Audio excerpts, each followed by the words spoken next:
Hi everyone, I am Heather, and I want to welcome you to Magnificent Authors Podcast, brought to you by Magnificent Mamas. This is the show where we'll celebrate the magic of storytelling and the power of words. I'm your host, Heather, and each week I'll be sitting down with incredible authors from all walks of life to explore their creative journeys, uncover their writing secrets, and delve into worlds they create. Whether you are an aspiring writer, a passionate reader, or simply curious about the minds behind your favorite books, this is the podcast for you.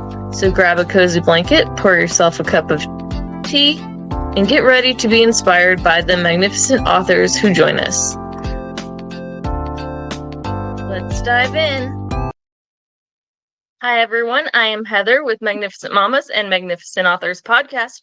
We're joined here today with author Eli Pope and Deborah Kennel. Okay, there we go. So I'm going to let Eli go ahead and introduce himself, and thank you both for joining us today. Hey, thanks for having us. My name's Eli Pope. I've been writing since 2019, and I've got working on the 12th book being published. My goodness, that is a lot. That is a major accomplishment, especially in only a few years. Yeah, I also work full time. Oh, wow. That's even harder. I wrote my first. I was going to say, can I ask what you do full time? Well, I was a warehouse worker and installer of commercial furniture. And I had a lot of downtime in a warehouse, and I decided I needed to tackle one of my bucket lists. My sister Nice. she's a published author. She's younger, and I was like, she can do it, I can do it. So I wrote my first book in a warehouse and got paid regular pay to do it. Hey, that's awesome. Congrats. So you have a ton of books in front of you. Do you want to, I know you can't go through and tell us about every single one, but do you want to tell us a little bit about your writing and your books? Sure. My first book, which isn't up there, is The Waning Crescent. Okay. It was a Christian fiction. And then I started on my second book, The Judgment Game, which is down here. Mm-hmm. And it was it's the harsher side of life. So I had a friend read it, and she told me that I needed to stretch it out into a series to get readers, because that's what new authors need. And if I hook them in the first book, then they'll follow. And she said that the story needed to be dirtied up a little bit, that it was too the protagonist was a bad guy, a serial killer. Yeah. At the end he got saved and everything. So she said dirty it up and stretch it out. And so that's what I did. And I probably went a little overboard with that. She was my editor on the first one, and she didn't ask to be the editor on the other one. She likes them, but they're pretty dark. It's a dark. Nice. I psychological. love stuff like that. That's awesome. It has some. I'm sorry. No, go ahead. It has a mixture of about everything in it, really. I mean, everything from there's some romance in it. There's murder. There's thrills. There's a little bit of mild erotica there, and there's faith all mixed in. I mean, it's real life stuff, but from a neighborhood that most of us aren't familiar with. Yeah. I think in a lot of books that are, in genres like this, you're going to have overlapping genres. For instance, my writing is like, I always thought it was sci-fi fantasy, but everyone's like, no, this is paranormal romance. And I'm like, oh, okay. So I kind of looked around on that. This was a couple years ago, and I was like, okay, I see why they said that. It was funny. But it's very easy to have overlapping genres, I feel like, nowadays. Seems like there's a ton of genres and subgenres now that have. Oh, yeah.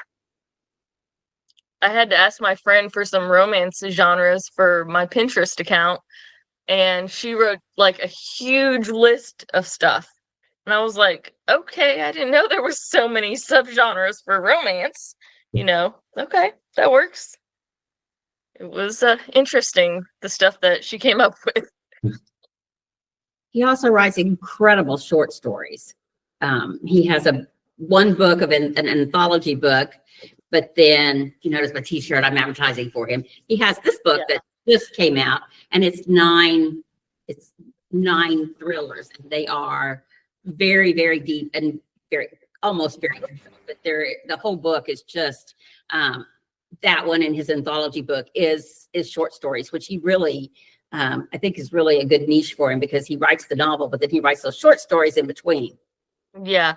Are the ones I'm looking at in front, are those more of like the short story novella types, or are they longer?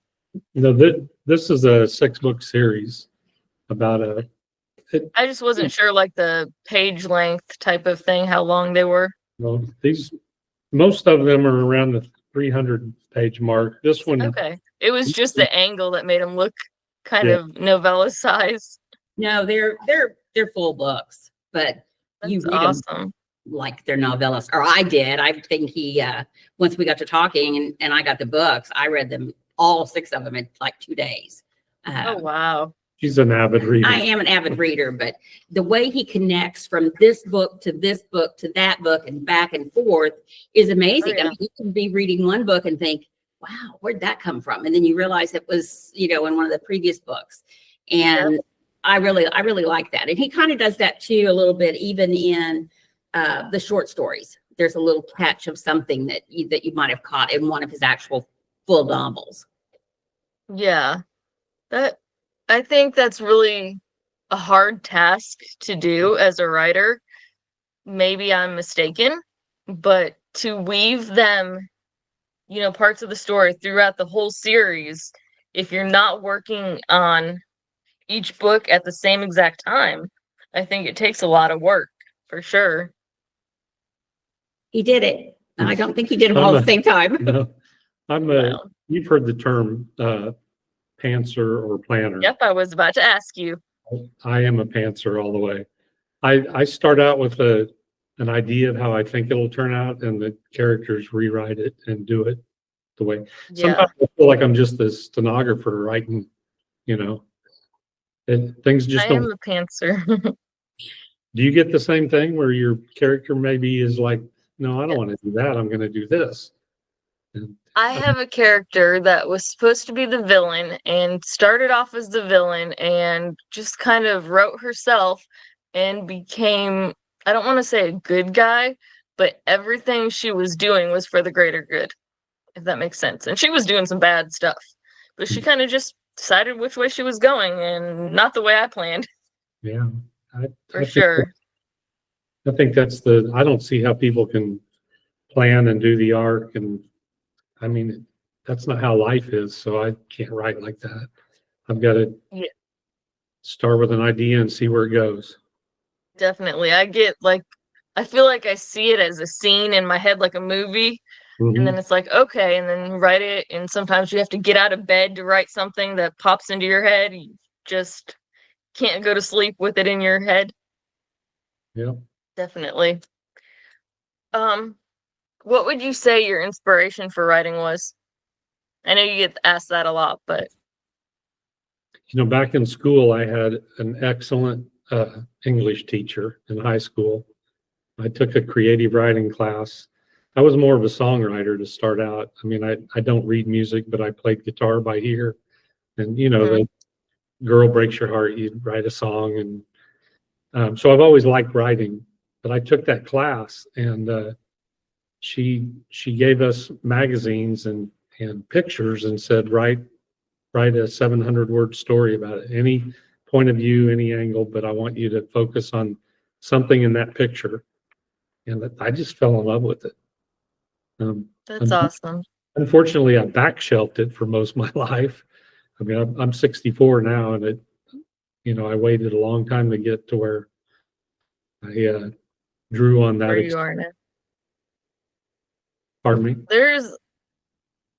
there's a lot of people that I feel like are starting their career at, I don't want to say older age, but above the 50 mark, because I don't think 50s and 60s is old per se.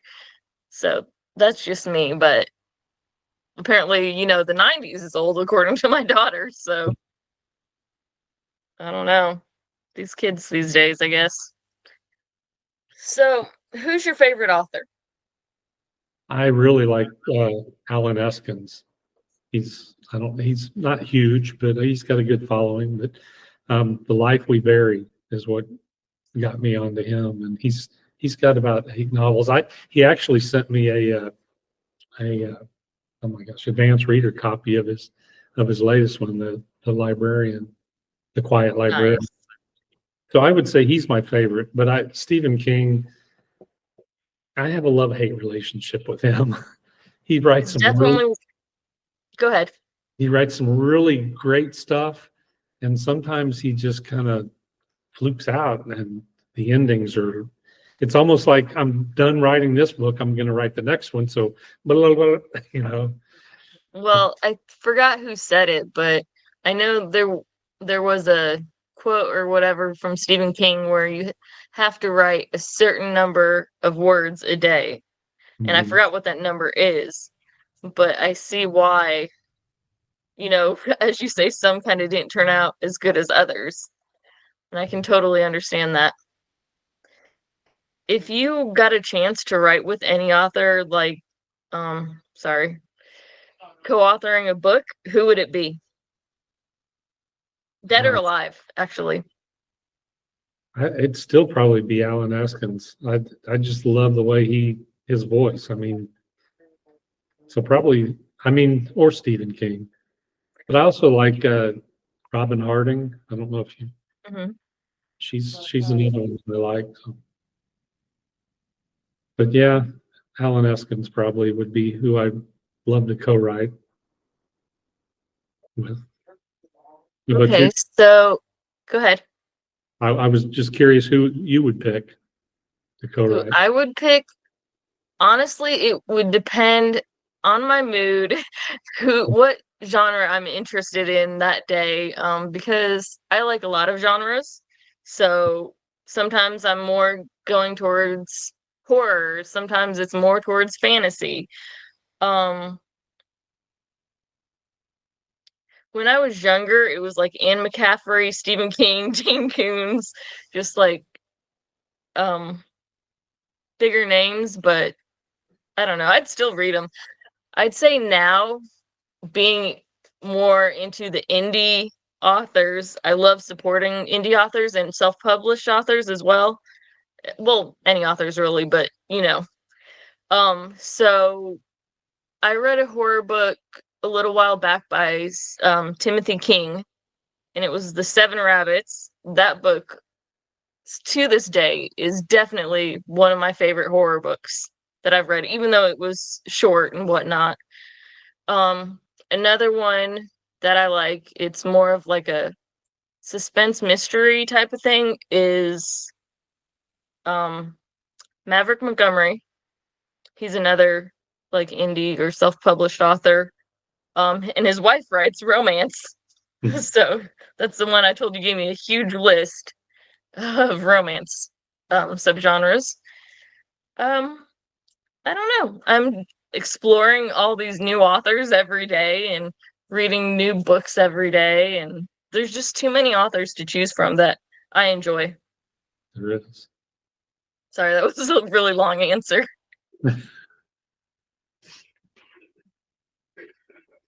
If you could take any character from one of your books and like hang out with them for the day, who would it be, and what would you do?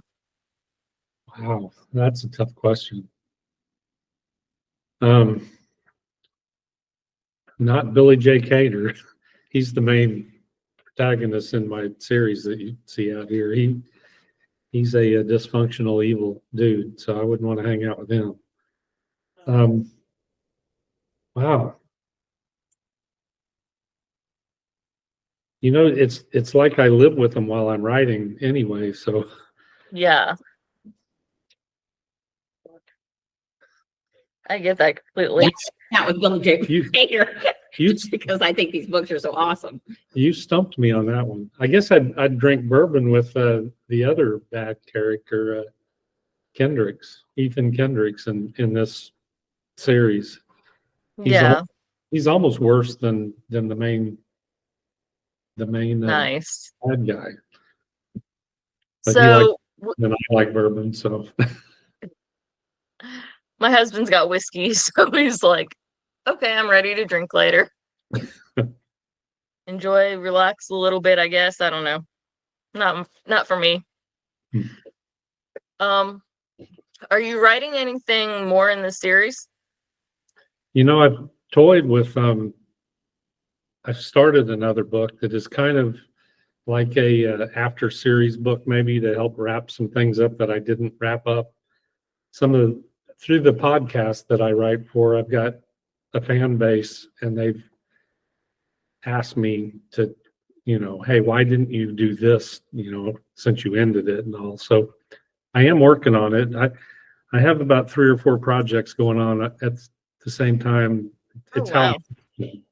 I mean, if I go stale on one, I go to the other one, and so it's in my list. I Ethan's definitely can't stay on one.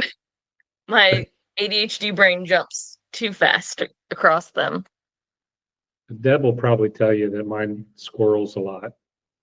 I have really good ideas, and I start them, and then I have another idea I think is good. And I've got so many unfinished. I need to lasso them in. Plus, I've got my narrator hosts a podcast, and he's always wanting stories, so I throw those in too. Have you ever heard of Chilling Tales for Dark Nights? It sounds kind of familiar. He had a sub show of theirs called Fear from the Heartland. Okay. And that's how I got started, and then I'm writing for some of the other hosts now for their shows. Nice. I never thought I would like horror, but it's actually one of my favorite things now. And I like short stories because they're quick gratification. I can finish them quick and get them out, and listening to somebody else who produces them and narrates them is, I don't know, it's kind of like making a movie. That's what I was going to ask, if you had them all on like audiobooks, that type of thing. I am getting a myth. This is one of them. Nine of the stories are from my narrator has had them on his podcast. Okay, that's awesome. I'm working on 2 more. I had a voice actor on here one day, and it was so cool to, experience from that point of view. Because normally I'm just talking with the authors, and to hear, the point of view from somebody narrating the books, it's just a really unique experience, for sure. My narrator lives in Ohio, and I got to meet him. I bought a toy hauler, and it was built up in Ohio. So I went up there and met him, and he was one of those guys that kind of like an old high school buddy that I hadn't seen for 30 years. We just connected right off the bat. I love relationships like that. He had done 3 books for me, and so we talked a lot, but had never met. And he's actually one of my best friends now. That's awesome. I think you definitely find a lot of relationships as you get older like that. You have, a couple people that you just click. It's like you've known them forever. Yeah. Well, he's in my head now when I write. He's the voice of all my characters. I can't get him out. His name is Paul J. McSorley, though. So if you ever want to look up, I think paulsbooks.com. He's done, I don't know, probably 150 books. And oh, wow. He's got one of those voices that's really deep and rich and gravelly at times. And I mean, it's, you have to connect with the narrator on Audible. And if you don't, I mean, I've turned books back in because I just can't.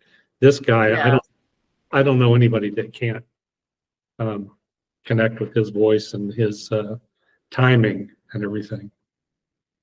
I can totally relate to the audiobooks where you can't get with the voice. The voice doesn't match what's going on in the story. I totally get that completely. Oh, makes me think of some horrible ones that I've heard. It's funny. It's got to be a tough job, though, to Oh yeah, satisfy I a would think so. lot of people. So you mentioned you're working on a couple different projects. Do you Hmm. want to elaborate without giving away spoilers or any information you can't give away yet? Sure. Um, Probably one of them is called Totality. I've got probably 20,000 words on it. It was a story, when totality hit here, everybody was wanting to go see the eclipse and all. So the story is based on that with a lot of twists, but the main character is a guy who's buddied up with a trio of girls, and they're going to go to this totality and watch it. And That's awesome. I'd love to tell the twist, but it would ruin it. No, don't do that. Definitely don't do that. I love hearing about the books, but I don't want to hear spoilers, and I don't want the audience to hear spoilers even more, because I want them to go purchase your books and read them and leave reviews. I keep saying that to everybody like every day. That's like gold, and people just don't want to do reviews. It's like, please. That's the truth for sure. And I don't think people outside the author community really realize how important they are. I know a lot of us in the community do. After we read anything, we leave a review. And I think as writers, we're usually readers as well. Yeah. So I know, for instance, when I'm doing reviews, I do it on my website, on Amazon, on Goodreads, usually anywhere else that, the author asks for.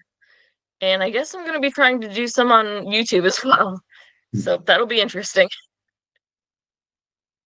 I'm not quite sure how that's going to work, but it'll be interesting. So then another project that I've got going is a fourth dimensional Machiavelli.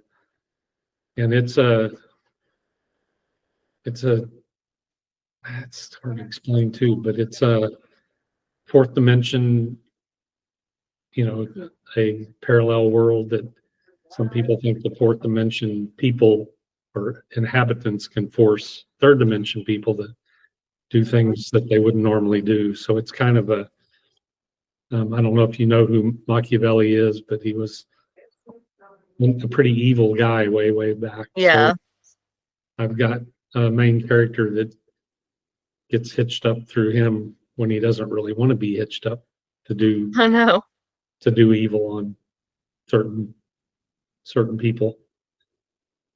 And I'm very fortunate. He sends me these bits and pieces all the time to read. And then I know he'll ask me something and I'm like, you'll change it. So I'm not going to give you my opinion till I get the whole book. Right. I get that completely. If you had to write in a different genre than what you currently have written in, so these books as well as the other one that you showed first, what genre would you write in? I kind of want to try something in historical fiction, but it would have to have a mixture of other elements. Yeah, I'd like, but I've written a women's lit, and it was actually probably the fastest book I've ever written. I think I wrote it in like 3 months. Oh wow! Called The Way It Happened, and I write it under another pseudonym, Eli Pope, because I was told that women would not want to buy a book written by a man from a woman's point of view. They just won't. So they said use initials. And I don't hide it. If you go to my website, elipope.com, you know that I'm Eli Pope too. I don't hide it, but yeah. I think. Go ahead.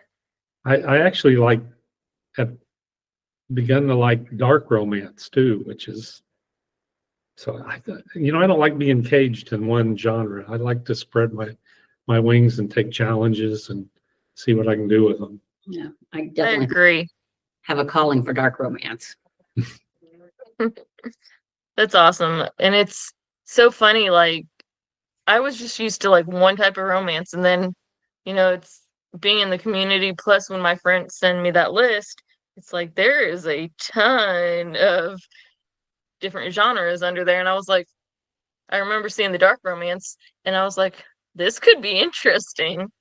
I had no idea. He just happened to get me a book for Christmas, and I read it, and it was a good book. But I'd never even heard of dark romance because I don't usually read romance, but it was a pretty good book. So he does a pretty good job in his stories. So I know he could write one. Yeah, I'm sure you can. And I'm sure it wouldn't take that long either, looking at all the books he's got out. Yeah. The It funny looks thing, like I'm a really slow reader, but I can write fast.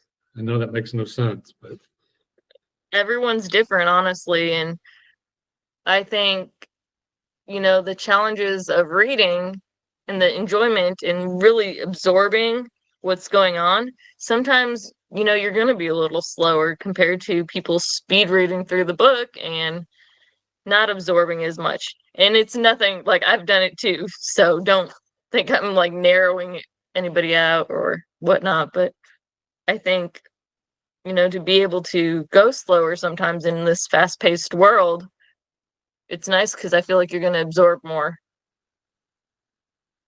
Sometimes I know I miss things, whether it's in a movie or a book or anything in between. another thing that helps me a lot is I've got a good group of critique authors that we get together pretty regularly and bounce projects off each other. I think in this whole writing game, you've got to have a network of people that'll go on the ride with you. Definitely. When you started this journey, did you know which direction to go? Did you know about publishing, about promoting, marketing, Didn't have podcast interviews, the works? No, I was foolish enough, like probably everybody that manages to get a book out, that, oh, people will read it, they'll fall in love with it, I'll be famous. And no, I had no clue of any of the marketing. I'm a horrible marketer anyway. I mean, I've made attempts, and she's helping me a lot to push me. I think of marketing, and I think of back in high school studying for that science test I didn't want to take. The walls close in. Oh yeah. I've got friends who have retired early and are writing, and they spend like 3 days marketing and 4 days writing, and it's like, I want to spend 7 days writing. I don't want to do that marketing. That's when they need a PA or VA type of person to, take over the socials or whatever is needed and let you focus on writing. Yep. Definitely. That's what this one is, I hope. I was going to say, this kind of seems like something she would do, just from our exchanges back and forth. I don't mind bragging. He has a problem doing that for himself, but his books are very good. And it sounds stupid, but I've read thousands of books probably in my life because I've never been a TV person. And his books they just kind of talk to me. And I get involved in the short stories, and it's just, I feel like part of the process, because I kind of figured out where his mind goes. But yeah, somebody's got to brag on him, because I do think the books are incredible. I'm just looking at the covers and they pull you right in, especially if you're interested in this genre. You get the idea of where it might go, if that makes sense. He did the covers too. He's not going to brag on that, I can tell, but he did do his own covers. So wow. Yeah. And he also paints. One of these he painted. This one, a different cover. But I mean, they're beautiful. I really like this one. I had different words on this, but he needed to have on like a heavy metal t-shirt or something, but he decided he needed to go. So, but yeah, he designs that. And to me, that's extremely impressive too. Part Part of my Definitely. part of my process of coming up with ideas is I like book cover design, and so I'll sit down and just start throwing a book cover together, and it'll help inspire a story out of me a lot of times. So Definitely. I could never go traditional because I'm too much of a control freak. I know how I want it presented. It may not be the right cover for the genre according to, them, but I know what I Yeah. want. I know what I want people to how I want to draw them in, I guess. Oh yeah, and you do. Definitely. The covers, I keep looking back at them. It just draws my attention. Makes Thank me you. very curious for sure. I think there's, some authors that kind of make a mistake when they're doing their covers, where it's, a plain color, just the words, something very simple. And I love to see actual covers like this. Well, I tell him it's like eating. You eat with your eyes before you eat your food. So if your food is not attractive, you're not going to eat it. People are going to look at the front of the book first, then they're going to flip it over on the back and see if it's something they want. But the cover is what Yep. brings it originally. This is probably I agree 100%. This is probably my favorite cover, and it's actually my favorite book that I've written. It came out at the end of last year. Mhm. It's Nice. I'm not really sure what genre to call this. It's actually kind of a love story. I keep telling you that, you don't believe me, but there's a lot to it, a lot of components in it, a lot of mixed up things. But I think when you finish reading it, you kind of get the fact that there's a central theme about friendship that actually, I think if you have a friend that you've been a friend with for years, you're going to have a love for them. But Yeah, definitely. it is a beautifully written book. It is, I have to say, as much as I like the dark ones, it's melodic almost when you read it. It just flows and makes perfect sense, and you feel the pain of the people in it. And I like to say that you're gonna one of the people in this book you are gonna attach to. That's gonna be you. Yeah. You react to things in real life, and it is. I would agree with him that it's also one of my favorites. Well, it was a cathartic book to write because it has a lot of personal. It's a fictionalized true story almost. So, with an ending that you will not see coming. I was shocked. And I read. It's awesome that your skill can go to those different areas, from the dark places to the light places, and a lot of people can't do that. Yeah. A lot of people struggle with that. the favorite theme of anything I write is humanity, people's personal tragedies or victories, or I like the human side, the internal psychological side. Yeah. So a lot of these are psychological journeys, really. Okay, so I do got to get ready to wrap up, but is there anything special you want to share? Upcoming books, upcoming events, anything like that, or any advice to aspiring authors? Boy. Well, to inspire an author, I would say if you've got an idea, you got to make the time to do it. Don't put it off.